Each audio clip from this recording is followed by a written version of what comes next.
नमस्कार दोस्तों, कैसे हैं आप सभी। उम्मीद करते हैं दोस्तों आप सभी अच्छे होंगे। दोस्तों मैं रविंद्र सेजवार और आप सभी का आपके अपने YouTube channel RS coaching centre में स्वागत है। दोस्तों आज हम रोजाना की तरह आपके लिए एक नया वीडियो लेकर पुनः उपस्थित हुए हैं और जैसा कि आप सभी जानते हैं कि हम पिछले वीडियो में आपको क्लास 10 डॉक्टर मनोहर रे NCERT पैटर्न पर आधारित मैथ का 13B पूर्ण रूप से फिनिश करवा चुके थे। पृष्ठीय क्षेत्रफल और आयतन चैप्टर 13 का 13B तक हमने फिनिश करवा दिया था और आज हम इस वीडियो में आपको 13C के क्वेश्चनों को हल कराएंगे। तो दोस्तों एक हल्की सी रिक्वेस्ट करना चाहेंगे आपसे, अगर आप अभी तक हमारे चैनल पर नए हैं तो पहले आप हमारे चैनल को सब्सक्राइब कर लें, साथ ही इसके बेल आइकन को भी प्रेस कर लें, जिससे अगर आपको हम अपने चैनल पर कोई वीडियो अपलोड करते हैं तो उनका नोटिफिकेशन आपको जल्द से जल्द मिल सके। तो दोस्तों देखिए शुरू करते हैं 13C का क्वेश्चन नंबर फर्स्ट। तो क्वेश्चन नंबर फर्स्ट को हम आपके सामने एक बार पढ़कर सुना देते हैं। क्या है 13C में लिखा है विमाओं 5.5 सेंटीमीटर इंटू 10 सेंटीमीटर और 3.5 सेंटीमीटर वाला एक घनाभ बनाने के लिए 1.5 सेंटीमीटर व्यास और 2 मिलीमीटर मोटाई वाले कितने चांदी के सिक्कों को पिघलाना होगा। दोस्तों क्या कह रहा है, एक घनाभ बनाना है हमें। तो घनाभ की विमाएं दी गई हैं, लंबाई चौड़ाई ऊंचाई। तो उस घनाभ को बनाने के लिए 1.75 सेंटीमीटर व्यास और मोटाई 2 मिलीमीटर वाले कितने चांदी के सिक्कों को पिघलाना पड़ेगा। यानी चांदी के सिक्के पिघलाकर घनाभ बनाना है। दोस्तों हमें क्या बनाना है, घनाभ बनाना है। चलिए तो अब हम शुरू करते हैं अपना क्वेश्चन। देखिए क्या कह रहा है यहाँ पर, एक बार फिर से हम ध्यान देंगे। तो क्वेश्चन नंबर फर्स्ट स्टार्ट करते हैं हम। ठीक है, क्वेश्चन नंबर फर्स्ट में दोस्तों देखिए क्या कह रहा है, विमाएं दी गई हैं घनाभ की। किसकी, घनाभ की। घनाभ की विमाएं कितनी कितनी है। देखिए L दिया है 5.5 मिलीमीटर, कितना 5.5 सेंटीमीटर। एक बार आपको थोड़ा सा यहाँ हम जूम कर देते हैं इस तरीके से, जिससे आपको स्पष्ट दिखाई दे सके। 5.5 सेंटीमीटर घनाभ की विमा दी गई है, लंबाई दी गई है। 10 सेंटीमीटर इसकी चौड़ाई दी गई है, ठीक है, और ऊंचाई दी गई है 3.5 सेंटीमीटर। इस तरह से घनाभ की तीनों विमाएं दे दी गई हैं। अब दोस्तों इन्हें पिघलाकर एक क्या बनाना है हमें, एक जो है इन्हें पिघलाकर क्या दिया 1.75 सेंटीमीटर ये व्यास है और 2 मिलीमीटर मोटाई वाले चांदी के कितने सिक्कों को पिघलाना। यहाँ पर क्या है मिस्टेक हो गया, इसमें यह है कि हमें चांदी के कितने सिक्के पिघलाने पड़ेंगे तब इस लंबाई चौड़ाई ऊंचाई का घनाभ बनेगा। देखिए चांदी के कितने सिक्के कह रहा है, तो सिक्कों की दे रहा है। क्या दे रहा है, सिक्कों की जो है व्यास दिया है, तो सिक्के का व्यास। दोस्तों यहाँ पर आपको एक सबसे महत्वपूर्ण जानकारी मिलेगी। देखिए क्या 1.75 जो है सेंटीमीटर, इसने 1.75 सेंटीमीटर सिक्के का व्यास दे दिया, 1.75। ठीक है, अब व्यास होता है 2R, तो R निकालेंगे तो 1.75/2 हो जाएगा। ठीक है, अगर हम इसको काट देंगे तो R बराबर कितना आ जाएगा। देखिए 2 अट्ठे 16। ठीक है, 2 अट्ठे 16 पर हम पॉइंट लगाएंगे, यहाँ पे 0 पॉइंट होगा। 2 अट्ठे 16 और 2 से कटेगा ही नहीं ये, तो 2 से नहीं कटेगा तो पॉइंट उठाएंगे और 2 जीरो बढ़ा लेंगे सीधा सीधा। 25 से काट देंगे इसको, 25 सत्ते 175 और 25 अट्ठे 200, यानी कि 7/8 आ जाएगा। कितना आ जाएगा, R का मान आ जाएगा 7/8। 7/8 कोई दिक्कत नहीं है। यहाँ इतना आ गया, हमारा जो त्रिज्या है इसकी वो आ गई 7/8। कैसे, 1.75 था, पॉइंट उठाया, 2 जीरो बढ़ाए इस पर 2 पर, 200 हो गया, 25 सत्ते 175 और 25 अट्ठे 200, तो 7/8 आ गई हमारी त्रिज्या। चलिए आगे बढ़ते हैं इसके बाद। तो अब क्या करेंगे, ध्यान दीजिए यहाँ पर इसके बाद क्या दिया है, इसके बाद दी गई है सिक्के की मोटाई। क्या दिया है, सिक्के की मोटाई,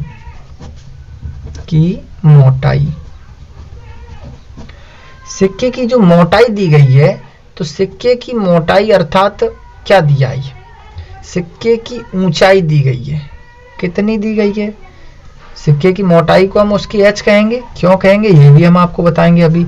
सिक्के की मोटाई दी गई है 2 मिलीमीटर। दोस्तों सिक्के की आकृति आप बताइए कैसा होता है सिक्का। सिक्के की आकृति हम आपके समक्ष एक सिक्का ही लाते हैं। 1 मिनट दोस्तों, अरे भाई सिक्का भी नहीं है हमारे पास, तो चलिए कोई बात नहीं, हम एक काम करते हैं। सिक्का आप जानते तो हैं, चलिए ये हमने एक सिक्का मान लिया हमारे पास है। तो ये उपकरण भाई इंस्ट्रूमेंट है, लाइट है, जिससे हम जो है वीडियो बनाते हैं, इसका भी सहारा लेते हैं। ऊपर लगा देते हैं इसको, तो जो है रोशनी हमारी बुक पर पड़ती है। चलिए ये मान लीजिए एक सिक्का है। तो दोस्तों सिक्का एक बेलन के आकार का होता है। देखिए कैसे होगा बेलन के आकार का, आप समझोगे ये गोलाकार है सिक्का। कैसा है, गोलाकार। तो दोस्तों ये गोलाकार नहीं है, ये गोलाकार नहीं है और ना ही ये वृत्ताकार है। कैसा है, ना तो ये वृत्ताकार है ना ही गोलाकार है। अब आप समझ रहे होंगे फिर ये कैसा है सिक्का।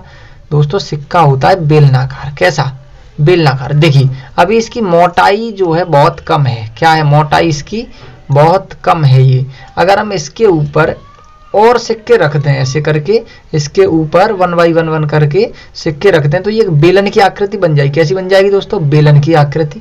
कैसी बन जाएगी, बेलन की आकृति। चलिए ये बेलन की आकृति जब बन गई, जब हम अभी तो पतला है बहुत सिक्का, ये सिक्का तो है ही नहीं। अगर 5 का सिक्का अगर आपके पास हो तो आप देखिएगा कि ये जो होगा ऊपर इसका, तो ये इसकी ऊंचाई कहलाएगी। ठीक है, तो ऊंचाई कहलाएगी और सिक्का बेलनाकार होता है, समझ जाइएगा।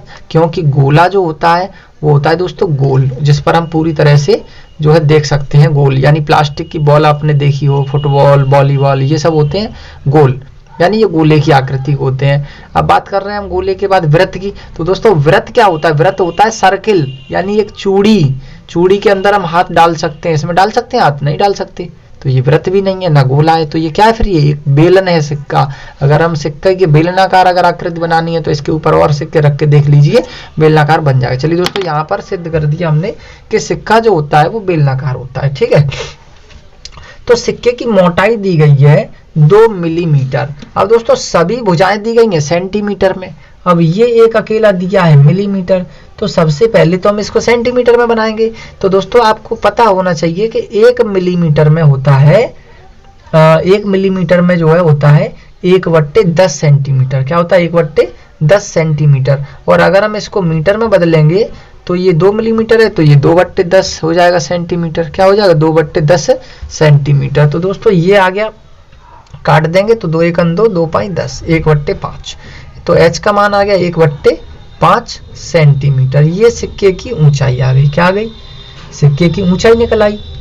तो दोस्तों ये सिक्के की ऊंचाई है। अब हमें करना क्या है, ये इसमें कह रहा है कि घनाभ बनाना है हमें। कितने सिक्के पिघलाए जाएं कि घन बन जाए, सॉरी घनाभ बन जाए। तो दोस्तों देखिए कितने सिक्के पिघलाए जाएं, ध्यान दीजिए, यहाँ इसको हटा देते हैं एक तरफ। तो कितने सिक्के पिघलाए जाएं इस मोटाई के और इस ऊंचाई के कि इतनी लंबाई चौड़ाई ऊंचाई का एक घनाभ बन जाए। तो दोस्तों कितने सिक्के पिघलाए जाएं, हम यहाँ मान लेते हैं, माना n सिक्के पिघलाए जाएं। कितने, n सिक्के पिघलाए जाएं। हमने ये मान लिया, माना n सिक्के पिघलाए जाएं। तो भाई n सिक्कों से जब घनाभ बनेगा तो n सिक्कों का आयतन एक घनाभ के आयतन के बराबर हो जाएगा। तब घनाभ का आयतन बराबर n सिक्कों का आयतन। घनाभ का आयतन बराबर n इंटू सिक्कों का आयतन। सिक्के दोस्तों आप जानते ही हैं बेलनाकार होते हैं, तो सिक्के को हम क्या कह सकते हैं, बेलन कह सकते हैं। यहाँ पे सिक्के के बगल में हम बेलन लिख सकते हैं, ब्रैकेट में बेलन कर दिया। तो देखिए घनाभ का आयतन, ध्यान दीजिए यहाँ पर घनाभ क्या है, देखिए घनाभ का आयतन होता है LBH, ठीक है। इसको हम बड़ी एच मान ले रहे हैं, नहीं तो दोनों एच आपस में कट सकती हैं, ठीक है। तो हम इसको जो है क्या करेंगे, देखिए इस वाली एच को बड़ी एच कर लेते हैं, या फिर इसको बड़ी एच कर लीजिए भाई, एक तो बड़ा करना ही पड़ेगा आपको, नहीं तो मामला गड़बड़ हो जाएगा, आपस में कट जाएंगे। तो ये हमने इसकी तो छोटी रहने दी, लेकिन हमने सिक्के की बड़ी कर ली, ठीक है। चलिए LBH बराबर n इंटू सिक्का क्या है, बेलन है एक, तो बेलन का आयतन होता है पाई r² और h। तो इसकी h हम बड़ी बना देते हैं और हल करेंगे आगे। तो देखिए L का मान कितना है, 5.5 है, ऊपर देख लेते हैं, ये रहा 5.5, ठीक है। B का मान 10 और ये 3.5, तो लगा देंगे यहाँ 5.5 इंटू 10 इंटू 3.5, ठीक है। n हमें ज्ञात करना है, पाई का मान 22/7, ठीक, इंटू r²। इसकी r दोस्तों कितनी है, ये रही 7/8, कितनी है 7/8। चलिए एक और बार लिखेंगे क्योंकि 2 बार दी है, इंटू ये क्या है h, तो इसकी h कितनी है 1/5 है। चलिए इसको अब हम हल करेंगे, तो देखते हैं दोस्तों कैसे हल होगा। पॉइंट हटाएंगे, एक 0 बढ़ाएंगे, इसका भी पॉइंट हटाएंगे, एक 0 बढ़ाएंगे, काट दे तो 10 से 10 कट गया, 5 दूनी 10, 5 सत्ते 35, 7/2 हो गया, ठीक है। और देखिए दोस्तों 7 से ये 7 कट गया, इस 7 से ये 7 कट गया, ठीक है भाई। बराबर में आमने सामने की संख्या कट जाती है। और देखते हैं किससे क्या कटेगा, देखिए 2 से ये जो है 8 कट गए 4 बार, कितनी बार 4 बार। और देखिए 2 से ये 2 दूनी 4 और 2 से ये 11 बार, ठीक है। अब क्या बचा दोस्तों, कुछ कट रहा है, और अब कुछ नहीं कट रहा है, ये कट रहा है दोस्तों 11 से ये 55 कट जाएंगे 5 बार, 11 पाई 55, ठीक है, कट गया। चलिए क्या बचा उसको लिख लेते हैं, ऊपर केवल 5 बचा, यहाँ इधर क्या बचा n इंटू, ये तो ऊपर से तो कहानी खत्म हो गई भाई, 8 पाई 40, 40 दूनी 80, ठीक है। तो नीचे कितना बचा, 40 दूनी 80 बचा, n/80 रह गया, यहाँ केवल कितना रह गया n/80, और कुछ तो बचा नहीं। अब क्या करेंगे दोस्तों, नीचे 1 मान लेंगे, क्रॉस मल्टीप्लाई कर देंगे, n का 1 में करेंगे तो n आ गया, और 80 का जब 5 में गुणा करेंगे तो ये हो जाएगा 400। तो जो n बराबर आ गया 400 सिक्के। भाई हमने n को क्या माना था, सिक्के ही तो माना था, माना n सिक्के पिघला जाए, तो n का मान आ गया 400, अर्थात 400 सिक्के पिघलाने पड़ेंगे हमें, तब जो है इतनी लंबाई चौड़ाई का और इतनी ऊंचाई का एक घनाभ बनेगा। तो दोस्तों उम्मीद करते हैं कि आप समझ गए होंगे, बहुत ईजी तरीके से बताया हमने आपको। चलिए बढ़ते हैं नेक्स्ट क्वेश्चन की ओर। देखिए दोस्तों इसके बाद दूसरा क्वेश्चन क्या है उसको भी हम पढ़ के सुनाते हैं आपको। क्रमशः 6 सेंटीमीटर, 8 सेंटीमीटर और 10 सेंटीमीटर त्रिज्याओं वाले धातु के 3 ठोस गोलों को पिघलाकर एक बड़ा ठोस गोला बनाया जाता है। भाई 3 ठोस गोले हैं, ठीक है, इनको पिघलाकर एक बड़ा गोला बनाया जा रहा है, ठीक है। अब इसमें पहले से दे रहा है 3 गोले इसने दे दिए हैं, तीनों की अलग अलग त्रिज्याएं दी हैं, और हमें पूछ रहा है बड़े गोले की त्रिज्या। तो एक बार फिर से देखिए, क्रमशः 6 सेंटीमीटर, 8 सेंटीमीटर और 10 सेंटीमीटर के वाले त्रिज्याओं वाले धातु के 3 ठोस गोलों को पिघलाकर एक बड़ा ठोस गोला बनाया जाता है, तो उस गोले की त्रिज्या ज्ञात कीजिए। तो दोस्तों एक चीज समझिए आप, यहाँ पर कोई भी चीज हो भाई, जब मान लें कि ये मोबाइल बना है, देखिए हम एक आपको, चलिए मोबाइल का उदाहरण नहीं देते, हम कोई और चीज ले लेते हैं। ये एक पेन है, चलिए क्या है, पेन है।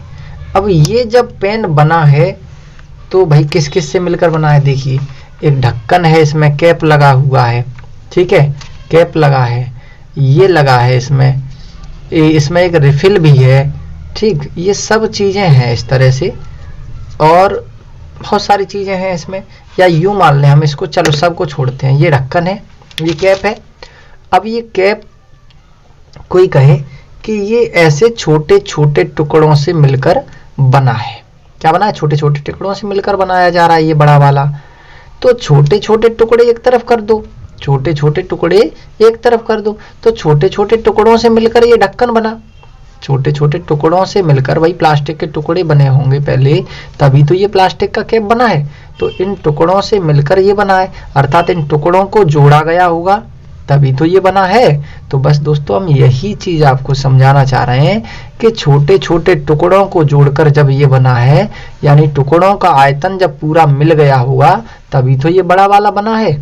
अर्थात अगर किसी वस्तु से या किन्हीं छोटी छोटी वस्तुओं से जब कोई बड़ी वस्तु बनाई जाती है तो उन छोटी छोटी वस्तुओं के आयतनों का योग उस बड़ी वस्तु के आयतन के बराबर होता है। बस दोस्तों यही चीज हम आपको समझाना चाह रहे थे। तो छोटी छोटी वस्तुओं के आयतनों का योग उस बड़ी वस्तु के आयतन के योग के बराबर हो जाता है। चलिए दोस्तों बढ़ते हैं अब हम क्वेश्चन 2 की तरफ। दोस्तों क्वेश्चन में क्या कह रहा है, 6 सेंटीमीटर, 8 सेंटीमीटर और 10 सेंटीमीटर त्रिज्या वाले धातु के ठोस गोलों को पिघलाकर एक बड़ा ठोस गोला बनाया जा रहा है, तो बड़े गोले की त्रिज्या ज्ञात कीजिए। तो दोस्तों देखिए छोटे गोले हैं 3, जिनमें हम मान लेते हैं, माना पहले गोले की त्रिज्या, माना पहले गोले की त्रिज्या। दोस्तों पहले गोले की त्रिज्या मान लीजिए छोटी r1 कितनी दी गई है, 6 सेंटीमीटर है, ठीक। दूसरे गोले की इसी प्रकार, दूसरे गोले की त्रिज्या मान लो r2, ये कितनी दी गई है, 8 सेंटीमीटर है, ठीक है। इसी प्रकार तीसरे गोले की दी गई है, तीसरे गोले की त्रिज्या, तो तीसरे गोले की त्रिज्या दी गई है दोस्तों r3, ये दी गई है 10 सेंटीमीटर। क्रम से तीनों की त्रिज्या दी गई हैं और तीनों की त्रिज्याओं वाले गोलों को मिलाकर, किन्हें मिलाकर, तीनों की त्रिज्याओं के गोलों को मिलाकर एक बड़ा गोला बनाया गया है। तो मान लेते हैं, माना बड़े गोले की त्रिज्या, बड़े की त्रिज्या पूछ रहा है, बड़े गोले की त्रिज्या। तो दोस्तों बड़े गोले की त्रिज्या हम बड़ी आर मान लेते हैं, ठीक है, बड़ी आर मान लिया हमने। अब भाई तीनों गोलों को पिघलाकर बड़ा गोला बनाया जा रहा है, तो तीनों गोलों के आयतनों का योग बड़े गोले के योग के बराबर होगा। यहां लिखेंगे तीनों गोलों को प्रश्नानुसार तीनों गोलों को पिघलाकर एक बड़ा ठोस गोला बनाया जाता है, ठोस गोला बनाया जाता है। तब क्या होगा दोस्तों, बड़े गोले का आयतन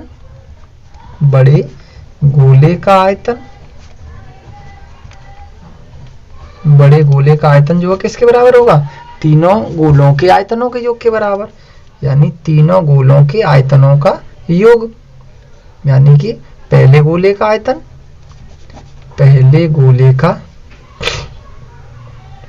गोले का आयतन प्लस दूसरे गोले का आयतन प्लस तीसरे गोले का आयतन, अर्थात तीनों गोलों के आयतन जोड़ने पड़ेंगे हमें।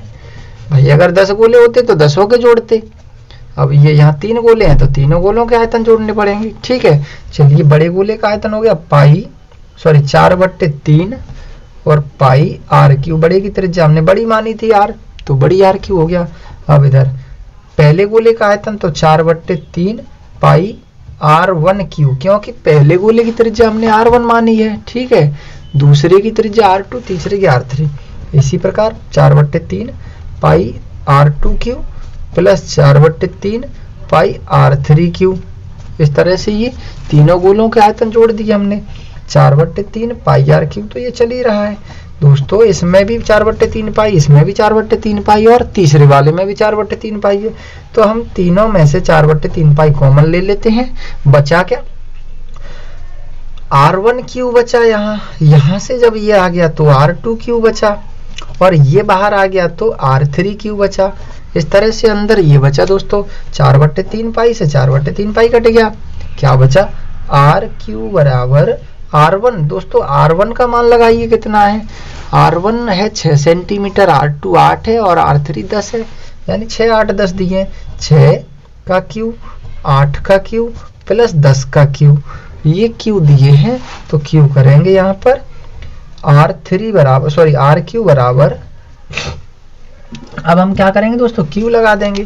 तो क्यू आप जानते ही हैं, 6 का क्यू कितना होता है और 8 का क्यू कितना होता है, 10 का क्यू कितना होता है, सबके आपको दोस्तों क्यू आने चाहिए। तो लगा देते हैं यहाँ पर। 6 का क्यू होता है 216 प्लस 8 का क्यू होता है 512 और 10 का क्यू होता है 1000। और जब हम सभी को जोड़ेंगे तो जोड़ करके आ जाएगा दोस्तों हमारा कितना आ जाएगा यहाँ, 1 मिनट, R क्यू बराबर, जोड़ लीजिए आप, ये कितना आएगा वो भी देख लेते हैं, जो भी होगा वो। ये 1000 है तो 0 2 और 6, यानी 6 और 2 8 आ गया। कितना आ गया, 8। कुल मिला के यहाँ हम ऐड करेंगे तो 1728 आ जाएगा। देख सकते हैं आप यहाँ 1512, 1512 और ये 16 और जोड़ देंगे तो 1528 और 2 और जोड़ देंगे तो 1728, कुल मिला के 1728 आ गया। अब दोस्तों ये 1728 जो है वो कितने का वर्ग होता है, कितने का क्यूब होता है। अब ये आपको जो है पता होना चाहिए, 1728 जो है कितने का होता है दोस्तों, हम आपको बता देते हैं अगर आपको नहीं पता तो। R क्यू बराबर ये होता है 12 का क्यूब। देखिए 12 क्यू से क्यू कट जाएगा तो R बराबर आ जाएगा 12 सेंटीमीटर। अर्थात इसका मतलब ये है कि तीनों गोलों को पिघलाकर जो बड़ा गोला बनाया गया है उसकी त्रिज्या आई है 12 सेंटीमीटर। तो उम्मीद करते हैं दोस्तों ये क्वेश्चन भी बहुत इजी तरीके से बताया था और आप इसे भी अच्छे से ही समझ गए होंगे। चलिए बढ़ते हैं अब अगले क्वेश्चन की ओर। तो देखिए दोस्तों अब तीसरा क्वेश्चन, तीसरे क्वेश्चन में क्या है, चलिए इसको भी देख लेते हैं।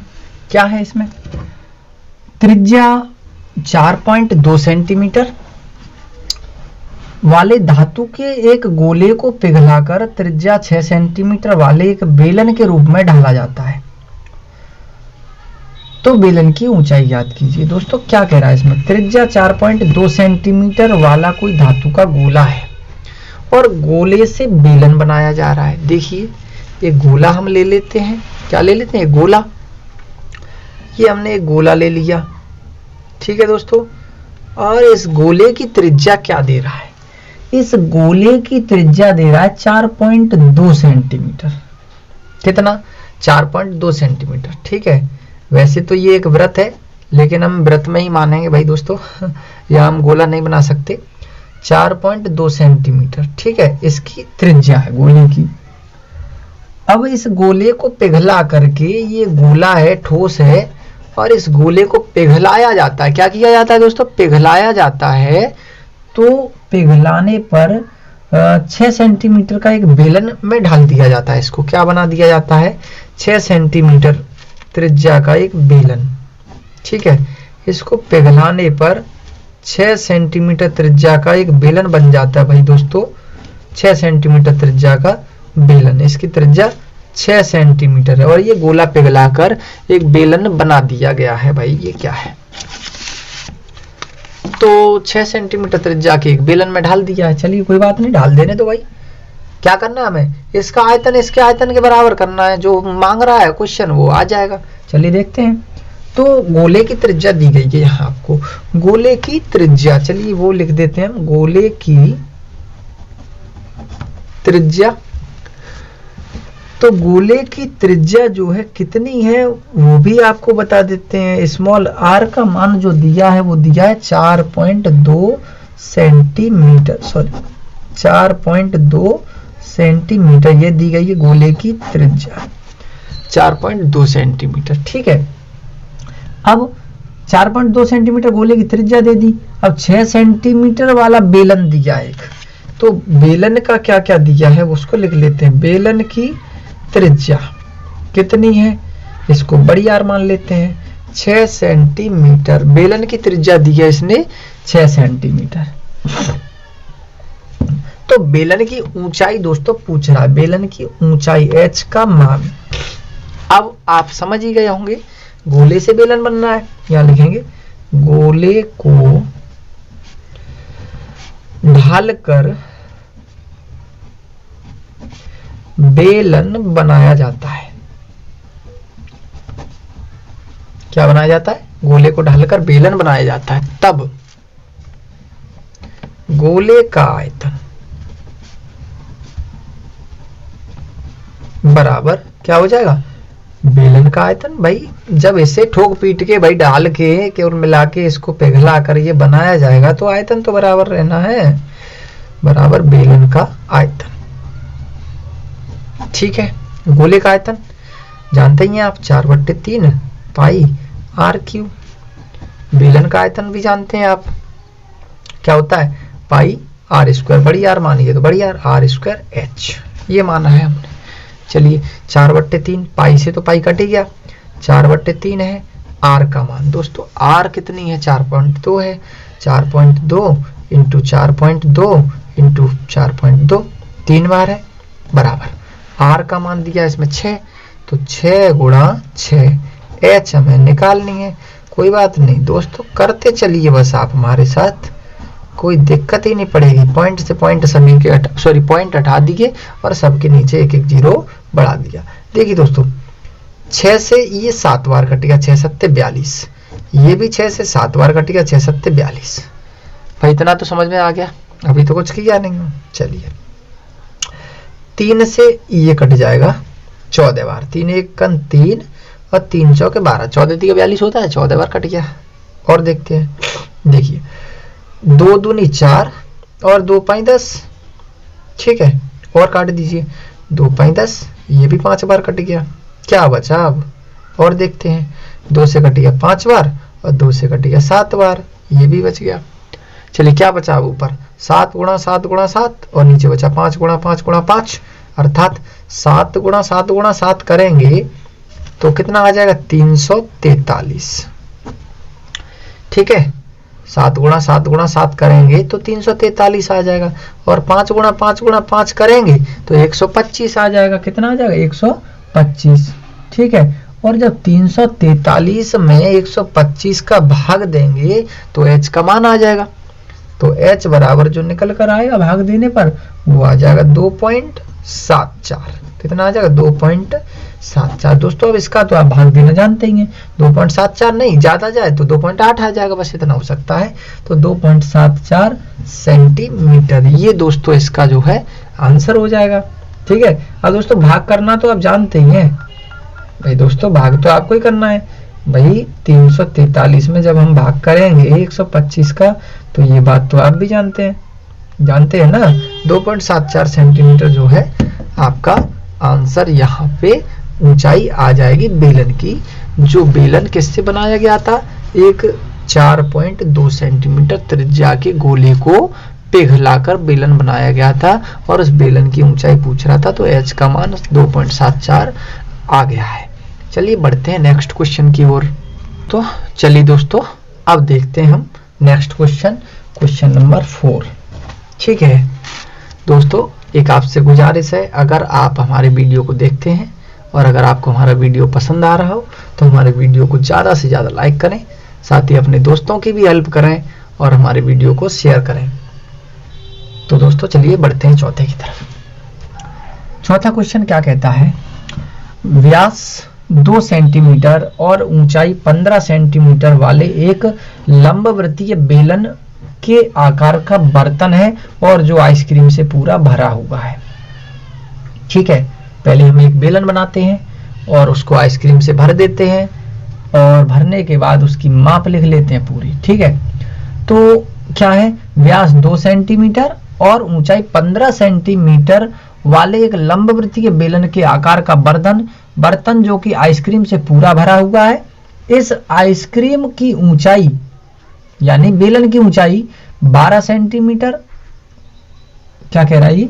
पूरा भरा हुआ है। इस आइसक्रीम की ऊंचाई 12 सेंटीमीटर और व्यास 6 सेंटीमीटर वाले शंकुओं में भरा जाना है। इस आइसक्रीम को दोस्तों, बेलन में जो आइसक्रीम भरी है उस आइसक्रीम को निकाल करके 6 सेंटीमीटर व्यास और 12 सेंटीमीटर ऊंचाई वाले शंकुओं में भरना है, और उस शंकु का ऊपरी सिरा अर्धगोलाकार होगा। यानी आइसक्रीम भरेंगे तो ऊपर तक भरेंगे भाई, तो उन शंकुओं की संख्या ज्ञात कीजिए। दोस्तों कोई बात नहीं, इजी है। अभी आपको लग रहा है थोड़ा सा टफ, कोई दिक्कत नहीं। देखिए एक बेलन है, क्या है, एक बेलन है ये, ठीक, ये एक बेलन है और इस बेलन में भरी हुई है भाई आइसक्रीम। अभी सर्दी का मौसम है भाई, जनवरी चल रही है, ठीक है, समझ रहे हैं। और जनवरी में तो आप जानते ही हैं कि क्या होता है, चिल्ला जाड़े होते हैं भाई, और सर्दी का प्रकोप एक तरह से हमें तो सर्दी ने अपने आगोश में ले लिया है। आप थोड़ा सर्दी से बचकर और संभल कर रहें, अपनी जो है सेफ्टी रखें, कान और अपना जो है ख्याल रखें, कानों को ढककर रखें। चलिए ये चीजें तो होती रहेंगी। क्या करेंगे, इस आइसक्रीम को, इस बर्तन को, बेलनाकार बर्तन को पूरा आइसक्रीम से भरना है भाई, हमें फुल करना है। इसमें भरी है आइसक्रीम दोस्तों, अभी आपको आइसक्रीम नहीं खानी है बिल्कुल, लेकिन इसमें भरी हुई है आइसक्रीम। क्या भरा है इसमें, आइसक्रीम भरी है फुल, ठीक है, ऊपर से नीचे तक पूरा भरा है आइसक्रीम से। अब इस बर्तन की यानी बेलन का व्यास कितना दिया है, इस बेलन का जो व्यास दिया गया है दोस्तों वो दिया है 2 सेंटीमीटर। कितना, 2 सेंटीमीटर। यहां लिख लेते हैं बेलन का व्यास, बेलन का व्यास। ये भाई कैमरा कुछ पूरा ढक लेता है हमारा हाथ इसको। बेलन का व्यास 2r बराबर 2, बड़ी आर मान लेते हैं इसको, 2 सेंटीमीटर, ठीक है। 2 से 2 कट जाएगा, एक बार r बराबर आ गया 1 सेंटीमीटर।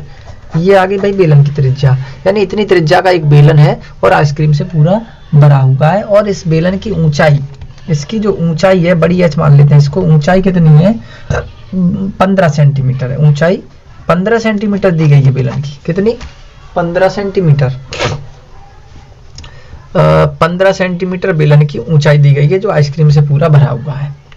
अब इस आइसक्रीम को 6 सेंटीमीटर व्यास और 12 सेंटीमीटर ऊंचाई वाले शंकुओं से भरना है, शंकुओं में भरना है। देखिए हमने एक शंकु बना लिया, ठीक है, और सॉरी ऐसे नहीं, क्योंकि आइसक्रीम भरेंगे तो फैल जाएगी भाई। शंकुओं से भरना है, शंकुओं में आइसक्रीम भरनी है। देखिए हमने ये शंकु बनाया और इसका ऊपर से सिरा कर दिया गोलाकार, ठीक है, अर्धगोलाकार, और हमने इसमें ये पूरी आइसक्रीम भाई यहाँ फिल कर दी, ठीक है। तो आइसक्रीम भाई भर दी इसमें, क्या कर दिया, आइसक्रीम भर दी इसमें पूरे में, इसमें फुल हो गई भाई आइसक्रीम। क्या हो गया, फुल हो गई। अब ऐसे ऐसे शंकु बनने हमें क्या कर, इनका जो है क्या दिया है, ऊंचाई 12 सेंटीमीटर दी गई है, शंकु की जो ऊंचाई दी गई है वो दी गई है 12 सेंटीमीटर, कितनी, पूरी, और व्यास दिया गया 6 सेंटीमीटर। इसका जो व्यास दिया गया पूरा वो दिया गया 6 सेंटीमीटर, ठीक है। देखिए तो यहाँ देखेंगे शंकु का व्यास, ये भी 2r है, स्मॉल कर लेते हैं, चलो इसको बड़ा ऊपर कर लिया है, कोई दिक्कत नहीं है। शंकु का व्यास 6 सेंटीमीटर है, तो 2 से कट जाएगा ये 3 बार, तो r का मान आ गया 3 सेंटीमीटर, यानी 3 सेंटीमीटर त्रिज्या के कितने शंकु भरे जाएंगे। और ऊंचाई शंकु की कितनी दे रहा है, शंकु की ऊंचाई छोटी h बराबर दे रहा है 12 सेंटीमीटर। दोस्तों 12 सेंटीमीटर ऊंचाई के और 3 सेंटीमीटर त्रिज्या के इस बेलन में से कितने शंकु भरे जाएंगे। तो हम मान लेते हैं, माना n शंकु भरे जा सकते हैं, n शंकु भरे जा सकते हैं, भरे जा सकते हैं। कितने शंकु, n शंकु। दोस्तों n शंकु जब भरे जा रहे हैं तो अब हम क्या करेंगे, जो हमारा बेलन में से आइसक्रीम निकलेगी तो बेलन का आयतन और इन n शंकुओं के आयतन के बराबर कर देंगे। लेकिन ध्यान रखना है दोस्तों, शंकु का ऊपरी जो सिरा है वो अर्धगोलाकार है। कैसा है, ऊपरी सिरा अर्धगोलाकार है, ये हमें विशेषकर ध्यान रखना है। तो देखिए बेलन में से क्या भरा जा रहा है, आइसक्रीम, किसमें, शंकु में। तो तब देखेंगे, तब बेलन का जो आयतन होगा, बेलन का आयतन यानी बेलन की जो आइसक्रीम है उसका आयतन निकालेंगे कि नहीं। तो बेलन का आयतन बराबर किसके बराबर होगा, n इंटू शंकुओं के आयतन के बराबर। दोस्तों एक चीज यहाँ आपको विशेष ध्यान रखनी है, शंकुओं का आयतन या शंक्वाकार भाग का आयतन, यहाँ पर अगर ऐसे कर दें आप शंकु आकार, इसको हटा दो, शंकु आकार भागों का आयतन, ठीक है, n इंटू शंक्वाकार भागों का आयतन। तो देखिए दोस्तों बेलन का आयतन होता है पाई r square h, n into, दोस्तों शंक्वाकार भाग में दो चीजें हैं, एक अर्धगोला है और एक शंकु है, तो यहाँ शंकु का आयतन और प्लस अर्धगोले का आयतन, ये दो चीजें हमें इसमें लगानी पड़ेंगी, और अन्यथा इसको गलत कर देंगे, क्योंकि उसमें साफ साफ कह रहा है भाई कि जो शंकु है वो ऊपर से अर्धगोलाकार भी है, ठीक है। तो pi into r square, r का मान देखिए दोस्तों आप कितना है, आर का मान यहाँ बड़ी आर जो है कितनी है, 1 सेंटीमीटर है, देख लीजिए ऊपर 1 सेंटीमीटर, तो यहाँ 1 का वर्ग 1 ही होगा। एच का मान, बेलन की एच दी गई है 15, ऊपर दी है 15, तो 15 लिख देंगे बराबर n इंटू शंकु का आयतन होता है आप जानते हैं 1/3 पाई आर स्क्वायर एच, और प्लस अर्धगोले का आप जानते हैं 4/3 पाई आर क्यू, इनकी तो दोनों की त्रिज्या समान है, ठीक है दोस्तों।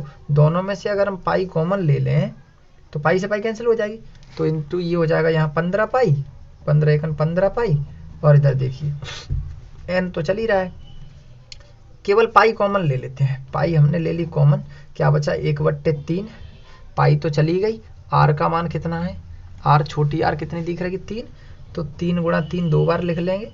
एच, शंकु की एच कितनी दी गई दोस्तों 12, तो 12 लिख दीजिए यहाँ, प्लस 4/3 भी चल रहा है, पाई हमने बाहर निकाल ही ली है पहले से, आर क्यू बचा, और आर आपको पता ही है कितना इसका आर 3 है, तो 3 गुणा 3 गुणा 3, 3 बार लिख देंगे। चलिए आगे हल करेंगे, पाई से तो पाई कट जाएगा, ठीक है, 15 ये चल ही रहा है साथ में, अब देखिए 3 से ये 3 गया, 12 या 36 बचा, n इंटू यहाँ बचा 36, कितना बचा 36, प्लस 3 से ये 3 गया, तो 3 तरक 9 और 9 चौक 36, कितना हो गया 36 हो गया। एक बार फिर से ध्यान देते हैं यहाँ पर, 36 और 36 कितना हो गया, ये तो भाई कुछ मामला गड़बड़ सा दिख रहा है हमें, तो देखिए दोस्तों यहाँ पे क्या है 36 36 72, और ये तो भाई नीचे जा रहा है 15 के नीचे 72, जब ये इसका वो करेंगे पक्षांतर 15/72, ये तो कोई शंकुओं की संख्या ही नहीं आई। एक बार हम इस सवाल को फिर से पढ़ लेते हैं, क्या लिखा है इसमें, व्यास 2 सेंटीमीटर और ऊंचाई 15 सेंटीमीटर। दोस्तों व्यास 2 सेंटीमीटर, ये कुछ बात हजम नहीं हो रही, एक मिनट हम दूसरा यहाँ मैथ ले लेते हैं। व्यास इसमें कितना दे रहा है भाई, क्योंकि ये व्यास अगर 2 सेंटीमीटर देगा तो ये तो शंकु से भी छोटा हो गया, क्योंकि शंकु का व्यास दे रहा है 6, शंकु का व्यास कितना दे रहा है 6, और जब शंकु का व्यास दे रहा है और बेलन छोटा है उससे 1 सेंटीमीटर का, 2 सेंटीमीटर व्यास का, ये एक मिनट हम दूसरे मैथ में देख लेते हैं यहाँ पर क्या दिया है, एक मिनट। शंकु का व्यास दोस्तों यही चीज, सॉरी बेलन का व्यास, बेलन का व्यास 12 सेंटीमीटर है, और ये चीज हमारे मैथ में जो है छपी नहीं है, 2 दिख रहा है यहाँ, एक जो है हट गया है। चलिए थोड़ा सा इसमें हमें सुधार करने की जरूरत है दोस्तों। यहाँ जो 12, ये 12 है, कितना है 12, तो 12 जब 2 से भाग करेंगे काटेंगे तो 6 बार कटेगा, कितनी बार 6 सेंटीमीटर होगा इसका, कितना होगा 6। तो हम यहाँ पर जो अपना वो लगाएंगे शंकु के आयतन में जो आर लगाएंगे, सॉरी किसके में, बेलन के आयतन में, तो बेलन के आयतन में जो आर लगाएंगे वो कितना लगाएंगे 6, कितना लगाएंगे 6, तो यहाँ 6 गुणा 6 होगा, कितना होगा 6 गुणा 6 दो बार, तो यहाँ 6 गुणा 6, ठीक है 6 गुणा 6। तो अब देखिए पाई से तो पाई कट ही गई है, ये 6 गुणा 6 और चल रहा है साथ में, 6 गुणा 6, कोई बात नहीं इसको लेते चलते हैं साथ में, 36 हो जाएगा 6 गुणा 6 इंटू 15। अब बढ़ते हैं आगे, चलिए कट गया, सब कुछ सही है बिल्कुल, यहीं पे थोड़ा सा डिसबैलेंस था। चलिए तो अब क्या करेंगे, गुणा करेंगे हम, तो ये 36 इंटू 15 चल रहा है, 36 इंटू 15 बराबर n है इंटू ये कितना हो गया 36 36 72 हो गया। तो देखिए और अब कितना हो जाएगा वो चीज़ आप समझ लीजिए, यहाँ 36, ये कितना है, 72 है, ठीक है। और तो देखिए दोस्तों यहाँ पर क्या है, कर देते हैं। तो देखिए दोस्तों अब क्या है, 36 हो गया, 15 हो गया, अब ये 36 36 72 हो गया। फिर भी दोस्तों अगर 36 को 72 को 36 से काटें तो 2 बार, फिर ये 7.5 आ रहा है, लेकिन शंकु तो भाई पूरे भरे जाने। 1 मिनट यहाँ बैक करके पीछे देख लेते हैं, थोड़ा सा ऊपर चलिए। क्या था, बेलन का आयतन है 1/n शंकुआकार भागों का आयतन, शंकु का आयतन प्लस अर्धगोले का आयतन। शंकु का आयतन का फॉर्मूला सही लगा, 1/3 पाई आर स्क्वायर एच, प्लस अर्धगोले का आयतन 4 सॉरी दोस्तों यहीं पे जो है मिस्टेक हुआ है, ये है 4/3, जबकि अर्धगोला है तो ये क्या होगा 2/3। यहाँ पे हमें क्या करना पड़ेगा, 2/3। इसी की वजह से जो है आंसर ये और ये डिसबैलेंस कर रहा था। चलिए कोई बात नहीं, अब ये बिल्कुल सही आ जाएगा। देखिए 12 3 36 हो गया ये, और 3 तरह के 9 दूनी 18 होगा। ये कितना होगा 18, 3 तरह के 9 और 9 दूनी 18। तो 36 और 18 कितना हो जाएगा, देखिए जोड़ लेते हैं एक बार हम इसको। 8 6 14 की 4, और 3 1 4 और 1 5, ठीक है। तो अब ये आ गया कितना, 54 आ गया। कितना आ गया 54। तो काट देते हैं अब इसको 9 से, 9 6 54 और 9 चौके 36, ठीक है, कट गया। और काट देते हैं इसको, तो 2 से कट जाएगा, 2 3 6 और 2 दूनी 4, कितना बचा ये 30, 15 दूनी 30 हो गया इधर, और इधर क्या हो गया 3n, कितना हो गया 3n।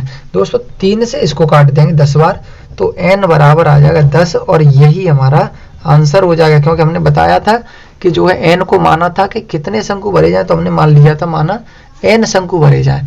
तो n शंकु अर्थात 10 शंकु दोस्तों इसके भरे जा सकते हैं। तो माफ़ी चाहते हैं दोस्तों, ये मिस्टेक्स हो गई थी वहाँ। एक तो मिस्टेक ये हुई थी कि मैथ में हमारा 12 की जगह 2 लिखा हुआ था, और उसके बाद दूसरी मिस्टेक ये थी कि जो 4/3 जो चल रहा है ये 2/3 था। तो दोस्तों माफ़ी चाहते हैं इसके लिए, कभी कभार ऐसा कैलकुलेशन में हो ही जाता है। तो ये हमारा देखना है कैलकुलेशन, तो दोस्तों आपको ही करनी है। और ये जो है एक बार के लिए हमारा अगर गलत हो गया तो पूरा गलत हो जाता है, लेकिन अगर कैलकुलेशन में मिस्टेक है तो ये तो दोस्तों खुद ही करना पड़ेगा, बोर्ड में भी आपको खुद ही करना पड़ेगा। कोई भी अध्यापक कभी भी किसी स्टूडेंट्स के साथ नहीं जाता और ना ही करा पाता। तो दोस्तों एक बार फिर से हम क्षमा चाहते हैं कि ये मिस्टेक जो है, इस गलती के लिए माफ़ी चाहते हैं। चलिए दोस्तों इसके बाद Hey there. Subscribe to my channel and also press this bell icon.